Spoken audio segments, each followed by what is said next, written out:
늘 괜찮다고 말했습니다. 사실은 하나도 괜찮지 않았는데 그냥 괜찮다고 했습니다. 도와달라기에 도와줬습니다. 내 일도 밀려 있었지만 그래도 도와줬습니다. 기분 나쁜 말에 가슴이 무너졌지만 참고 넘겼습니다. 억울한 일이 생겨 목구멍까지 말이 올라왔지만 조용히 감췄습니다. 다들 말했습니다. 넌 참 좋은 사람이야. 그 말을 들을 때마다 웃으며 아니라고 고맙다고 했습니다. 그 자리에서 속마음을 말하면 나를 싫어할 것 같았습니다. 하지만 집에 돌아오면 나는 점점 지쳐갔습니다. 거울을 보며 물었지요. 왜 나는 매번 마음을 숨겨야 할까? 전화를 끊고 나면 후회가 되었습니다. 왜 그 한마디가 그렇게 어려운 걸까? 그렇게 말하지 말걸. 좋은 사람으로 남고 싶었습니다. 그런데 좋은 사람일수록 사람들은 나를 대할 때 함부로 대했습니다. 어느 날 깨달았어요. 내가 지킨 건 관계가 아니었습니다. 그저 상대의 감정만을 생각했던 겁니다. 더 이상은 안 되겠다고 생각했습니다. 이제는 말해보려 합니다. 늦었지만 용기 내보려 합니다. 상처 주지 않으면서도 나를 지키는 말. 그 말들을 이제 알려드리겠습니다. 싫은 소리 못하는 성격도 마음고생하지 마시고 함께 연습해 봅시다. 영상이 도움이 되셨다면 좋아요 버튼을 눌러주세요. 구독과 알림 설정까지 해두시면 앞으로도 마음을 지키는 말들을 먼저 만나보실 수 있습니다. 지난주 토요일 오전이었습니다. 드디어 영환 씨는 한 주를 마치고 집에서 쉬고 있었습니다. 몸이 피곤했습니다. 이번 주는 유난히 힘들었습니다. 오늘만큼은 아무것도 하지 않고 조용히 쉬고 싶었습니다. 그때 전화가 왔습니다. 동네 지인이었습니다. 받지 말까 하는 마음이 들었지만 혹시나 큰일인가 싶어 받았습니다. 지금 집에 있어? 차 좀 태워줄 수 있어? 갑자기 병원에 면회 가야 하는데 택시가 안 잡혀. 순간 머뭇거렸습니다. 옷을 갈아입고 나가려면 최소 30분은 걸리고 몸이 너무 피곤했기 때문입니다. 그런데 마음과는 달리 입에서 나온 말은 아, 네, 갈게요. 고마워. 10분 안에 올 수 있지. 전화를 끊었습니다. 소파에서 일어났습니다. 옷을 갈아입으며 생각했습니다. 왜 나는 또 그렇게 말했을까? 병원까지 왕복한 시간이 걸렸습니다. 집에 돌아온 건 저녁 무렵이었습니다. 쉬려던 주말이 그렇게 사라졌습니다. 캘리포니아 대학 심리학과 연구에 따르면 부탁을 거절하지 못하는 사람들의 71%가 만성 피로를 경험한다고 합니다.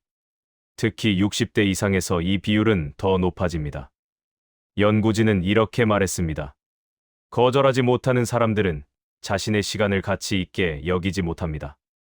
그들은 타인의 급함을 자신의 책임으로 착각합니다. 거절을 못하는 이유는 간단합니다. 미움받고 싶지 않기 때문입니다. 냉정한 사람이 되고 싶지 않습니다. 그래서 늘 괜찮아, 도와줄게라고 대답합니다. 하지만 그 과정에서 나의 개인 생활은 사라집니다. 한 번은 괜찮습니다. 두 번도 넘어갈 수 있습니다. 하지만 3번, 4번, 10번이 되면 어느새 나는 당연히 부탁을 들어주는 존재가 됩니다. 저 사람은 늘 해주잖아. 저 사람한테 부탁하면 되겠다. 그렇게 나는 관계 속에서 점점 도구가 되어갑니다. 친절이 습관이 되고, 습관이 의무가 되고, 의무가 짐이 됩니다. 철학자 쇼펜하우어는 말했습니다. 자신을 존중하지 않는 사람은 다른 사람에게도 존중받지 못한다. 내가 나를 함부로 대하면 상대도 나를 함부로 대합니다. 내가 내 시간을 지키지 않으면 상대도 내 시간을 지켜주지 않습니다. 거절은 무례가 아닙니다. 이제 이렇게 말합니다. 이번에는 못하겠습니다. 이 말은 차갑게 등을 돌리는 말이 아닙니다. 관계를 끊자는 말도 아닙니다. 처음엔 입 밖으로 꺼내기 어려울 것입니다. 상대가 섭섭해할까봐 걱정될 것입니다. 하지만 이 말을 한번 해보면 두 번째는 조금 쉬워집니다. 이번에는 못하겠습니다. 지금은 어렵습니다. 오늘은 시간이 없어요. 이 말이 익숙해질수록 진짜 관계가 유지됩니다. 존중은 일방적으로 주는 것이 아닙니다. 서로 주고받을 때 비로소 관계가 됩니다. 당신의 시간도 소중합니다. 그것을 지키는 것은 이기심이 아닙니다. 관계를 지키는 첫 번째 방법입니다. 지난달 가족 모임에서였습니다. 오랜만에 친척들이 모였습니다. 아들과 함께 갔습니다. 식사를 마치고 차를 마시고 있었습니다. 분위기는 화기애애했습니다. 그때 사촌 형님이 제 아들을 보며 말했습니다. 얘는 대학은 어디 가냐? 요새 애들은 공부를 안 하나 봐. 이러다 대학도 못 가겠네. 순간 가슴이 철렁했습니다. 아들의 얼굴이 굳어지는 게 보였습니다. 형님은 계속 말했습니다. 우리 애는 이번에 전교 1등인데 너는 공부는 하고 다니냐? 이러다 나중에 뭐 하고 살려고 그래? 아들은 고개를 숙였습니다. 아무 말도 하지 못했습니다. 저도 말을 꺼낼 수 없었습니다. 그저 네, 잘 시키겠습니다 라고만 했습니다. 집으로 돌아오는 차 안. 아들은 한마디도 하지 않았습니다. 그날 밤 아들 방에서 작은 소리가 들렸습니다. 문틈으로 보니 혼자 울고 있었습니다. 가슴이 무너졌습니다. 왜 나는 그때 아무 말도 하지 못했을까? 가족이니까 참아야 한다고 생각했습니다. 관계가 틀어질까봐 두려웠습니다. 형님도 나름 걱정해서 하는 말이겠지 하고 넘어갔습니다. 한 번쯤은 들을 수 있다고 생각했습니다. 아이도 크면서 이런 말들을 견디는 법을 배워야 한다고 스스로를 다독였습니다.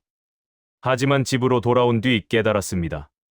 그건 참고 넘어가야 할 상황이 아니었습니다. 아이에게 견디는 법을 가르칠 일도 아니었습니다. 그건 그냥 상처였습니다. 왜 나는 그 순간 말하지 못했을까? 왜 나는 또 참기만 했을까? 공자는 말했습니다. 말은 사람을 세울 수도 있고 무너뜨릴 수도 있다. 말 한마디로 사람을 존중할 수도 있고 짓밟을 수도 있다. 자신을 향한 인신공격에 침묵하면 내 마음에 병이 쌓입니다. 가족이라는 이름으로 참으면 관계는 유지되지만 나는 무너집니다. 이제 이렇게 말합니다. 더 이상은 듣기 어렵네요. 그만하세요. 이 말은 싸우자는 것이 아닙니다. 관계를 끊자는 것도 아닙니다. 단지 더 이상 상처받지 않겠다는 선언입니다. 처음엔 말하기 두려울 것입니다. 상대가 화를 낼까봐, 분위기가 나빠질까봐 걱정될 것입니다. 하지만 이 말을 하지 않으면 내 마음은 썩어 문드러집니다. 그런 말씀은 하지 말아주세요. 더 이상은 듣기 어렵네요. 내 일은 내가 알아서 할게요. 이 말을 꺼낼 수 있다면 당신은 이미 자신을 지킨 것입니다. 상대가 받아들이지 않을 수도 있습니다. 오히려 좋으라고 하는 말인데 왜 그래 라고 할 수도 있습니다. 하지만 그건 상대가 당신을 배려하지 않았기 때문에 나오는 말입니다. 더 이상 선을 넘는 말 앞에서 참지 마십시오. 관계는 소중하지만 당신의 마음은 그보다 더 소중합니다. 침묵은 평화가 아닙니다. 당신이 무너질 수도 있습니다. 며칠 전 은정 씨는 병원 대기실에서였습니다. 정기 검진을 받으러 갔습니다. 옆자리에 아는 분이 앉았습니다. 동네에서 자주 마주치는 분이었습니다. 어디 안 좋으세요? 아니요. 그냥 정기 검진 받으러 왔습니다. 그분이 말했습니다. 정기 검진, 여기 말고 다른 데 가세요. 여기는 별로예요. 내가 아는 병원 있는데 거기가 훨씬 좋아요. 저는 이미 이 병원을 몇 년째 다니고 있었습니다. 담당 선생님도 저를 잘 아셨습니다. 하지만 그분은 계속 말했습니다. 그리고 요즘 그 검사는 안 해요. 이런 검사를 해야 정확해요. 내가 다 알아봤는데 그게 제일 좋대요. 제 상황은 묻지도 않았습니다. 제 의견도 듣지 않았습니다. 그저 자기 생각을 쏟아낼 뿐이었습니다. 내가 알려줄게. 내 말대로 하면 안 그래. 나는 이미 다 해봤으니까 믿고 들어. 친절인 건 알겠는데 숨이 막혔습니다. 그 자리를 벗어나고 싶었지만 진료 차례를 기다려야 했습니다. 30분 동안 계속된 초원 공세. 집으로 돌아올 때는 기운이 빠져 있었습니다. 친절과 간섭은 한 끗 차이입니다. 상대는 좋은 마음으로 나름의 걱정과 경험으로 조언했을 겁니다. 하지만 나는 통제받는 기분이 들었습니다. 내가 다 아는데. 내 말대로 하면 돼. 내가 해봐서 아는데. 이런 말들 속에는 전제가 깔려 있습니다. 너는 잘 모르니까 내가 알려줄게. 나이가 들수록 이런 조언은 더 많아집니다. 병원은 어디로 가라. 약은 이걸 먹어라. 운동은 이렇게 해라. 음식은 저렇게 먹어라. 하나하나는 친절하지만 쌓이면 피곤합니다. 이 말 저 말에 휘둘리다 보면 내 스스로 판단하기 어려워집니다. 결국 내 삶인데 내가 결정하지 못하는 삶이 됩니다. 철학자 몽테뉴는 말했습니다. 가장 큰 지혜는 자신의 판단을 지키는 것이다. 남의 기준에 내 삶을 맞추는 순간 나는 나의 삶을 살지 못합니다. 조언은 참고일 뿐입니다. 선택은 내가 하는 것입니다. 이제 이렇게 말합니다. 그 부분은 제가 판단할게요. 이 말은 무례한 거절이 아닙니다. 상대의 친절을 부정하는 것도 아닙니다. 단지 내 삶의 주도권을 지키겠다는 선언입니다. 처음엔 말하기 어색할 것입니다. 상대가 섭섭해할까봐 걱정될 것입니다. 하지만 이 말을 하지 않으면 당신의 선택권은 점점 사라집니다. 말씀은 감사한데 제가 결정할게요. 그 부분은 제가 판단할게요. 고맙지만 제 방식대로 해볼게요. 이렇게 말하십시오. 상대가 이해하지 못할 수도 있습니다. 좋으라고 하는 말인데 왜 그래? 라고 할 수도 있습니다. 하지만 그건 상대의 문제입니다. 조언에 감사할 수는 있습니다. 하지만 따를 의무는 없습니다. 내 삶의 주인은 나입니다. 내 선택의 책임도 나에게 있습니다. 그러니 내 판단을 지킬 권리도 나에게 있습니다. 더 이상 남의 기준에 맞춰 살지 마십시오. 당신의 삶은 당신이 판단할 일입니다. 지난주 희은 씨는 동네 카페에서 오랜만에 지인을 만났습니다. 커피를 마시며 이런저런 이야기를 나눴습니다. 그런데 갑자기 그 사람이 말했습니다. 요새 얼굴이 왜 그래? 복싹 늙어 보인다. 기미도 너무 늙고. 순간 말문이 막혔습니다. 어떻게 대답해야 할지 몰랐습니다. 그저 어색하게 웃으며 그래요? 하고 넘겼습니다. 그 사람은 가볍게 말을 이었습니다. 아, 농담이야, 농담. 너무 예민하게 받아들이지 마. 그냥 걱정돼서 하는 말이야. 다들 웃었습니다. 저만 웃을 수 없었습니다. 집으로 돌아오는 길. 그 말이 계속 맴돌았습니다. 거울을 보며 생각했습니다. 정말 많이 늙어 보이나? 내가 너무 예민한 건가? 밤이 되어도 잠이 오지 않았습니다. 그 한마디에 너무 속이 상했습니다. 상대는 가볍게 던진 말입니다. 하지만 받는 사람은 기분이 좋지 않습니다. 너 요새 살 좀 찐 것 같다. 아직도 혼자 사냐? 요새 관리 너무 안 하는 거 아니야? 이런 말들은 농담처럼 포장되어 있습니다. 하지만 듣는 사람에게는 스트레스로 돌아옵니다. 문제는 이런 말을 한 사람은 기억도 못한다는 것입니다. 그냥 농담인데 뭐. 사실을 말한 것뿐인데. 왜 그렇게 예민하게 받아들여? 이런 말이 더 아픕니다.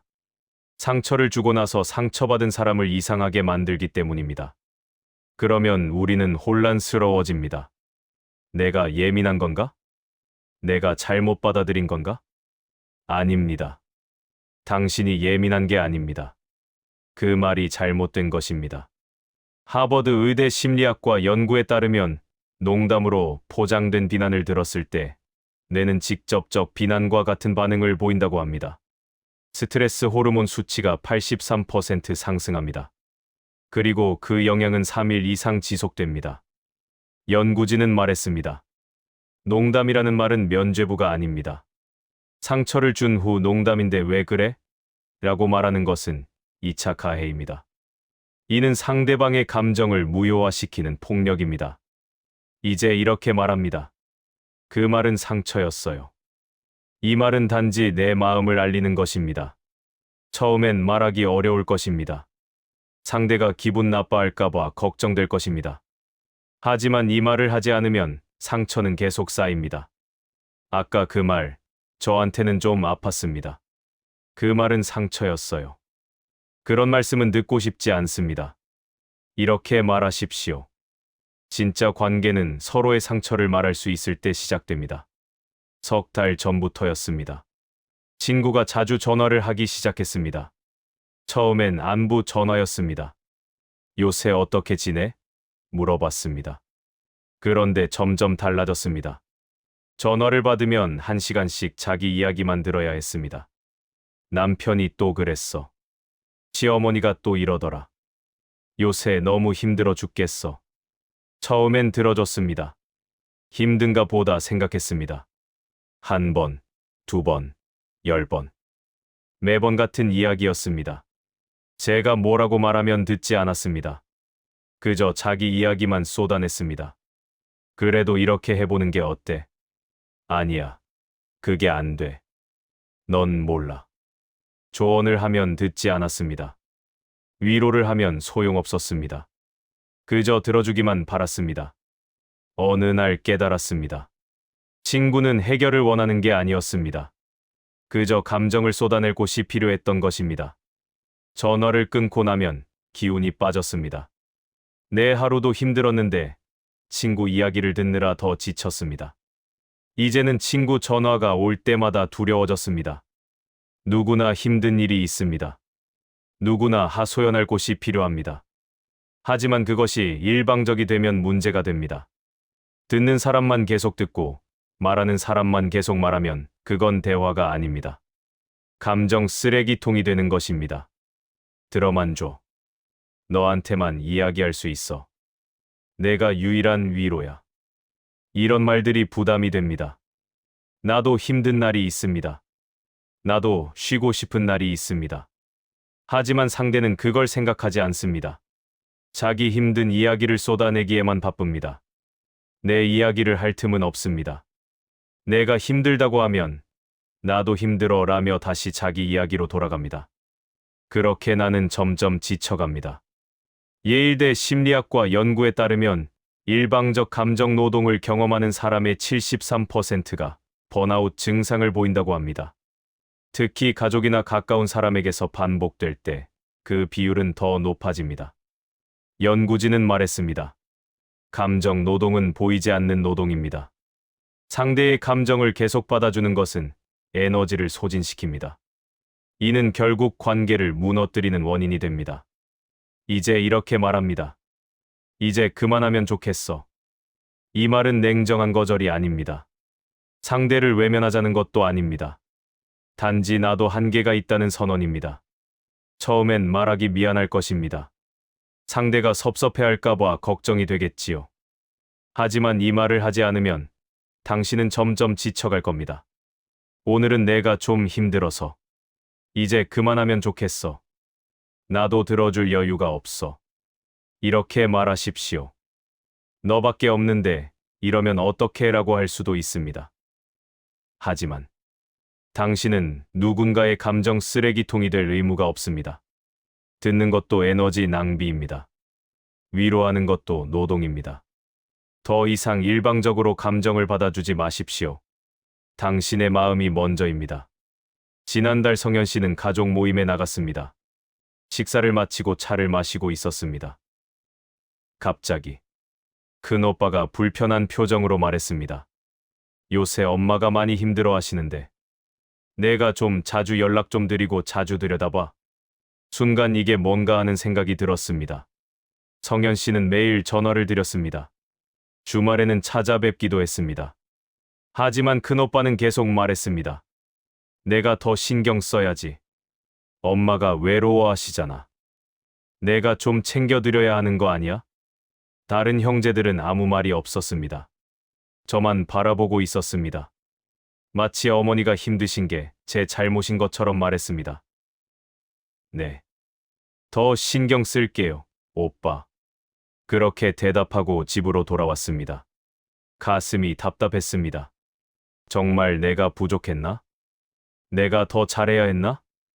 하지만 곰곰이 생각해보니 이상했습니다. 큰오빠는 명절 때나 어머니를 뵙습니다.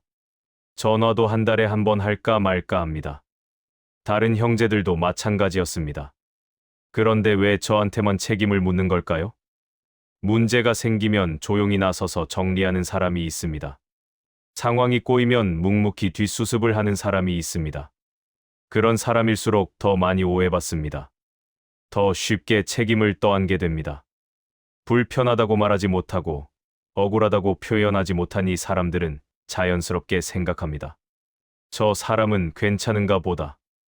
그래도 늘 이해해 줬잖아. 그 오해는 곧 부담이 됩니다. 한두 번은 넘어갈 수 있습니다. 하지만 그게 반복되면 나는 모든 짐을 혼자 지는 사람이 됩니다.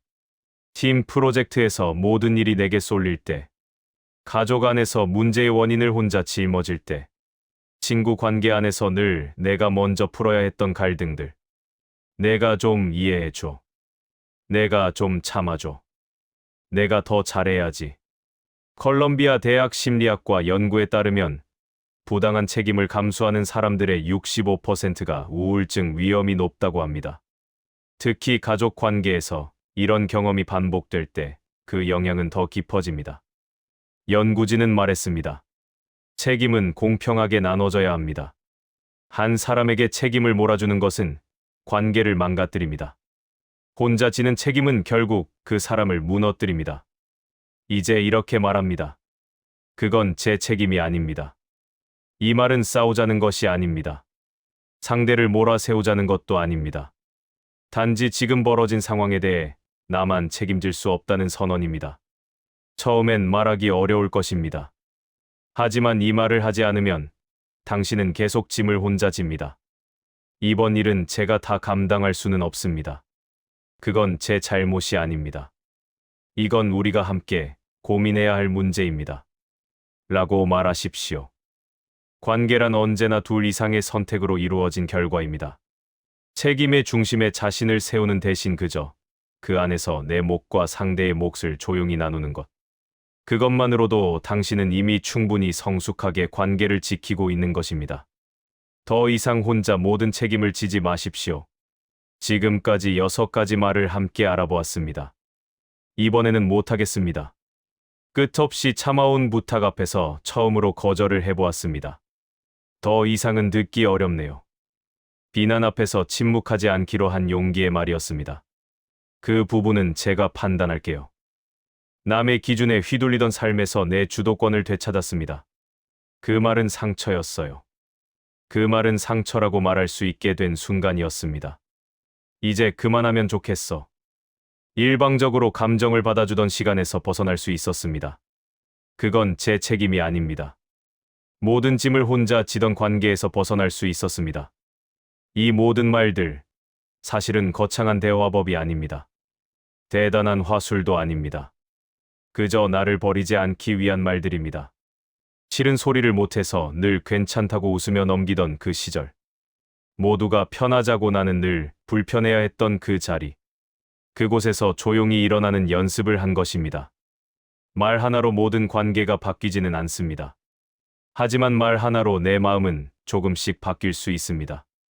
그리고 그 변화는 언제나 가장 조용한 말에서부터 시작됩니다. 이번에는 못하겠습니다.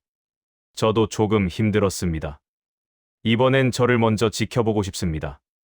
이렇게 단순한 말 한마디가 흔들리던 내 마음을 붙잡아 줍니다. 사람은 누구나 말을 두려워합니다. 하지만 스스로를 지키기 위한 말은 결국 스스로를 회복시키는 도구가 됩니다. 한 번에 완벽해질 필요 없습니다. 서툴러도 괜찮습니다. 중요한 건 연습하는 것입니다. 조금씩, 천천히. 오늘부터 시작할 수 있습니다. 싫은 소리 못하는 성격도 이 한마디로 바뀝니다. 마음고생하지 마십시오. 연습하십시오. 지금까지 황금의 마음이었습니다. 당신의 마음을 응원합니다. 감사합니다.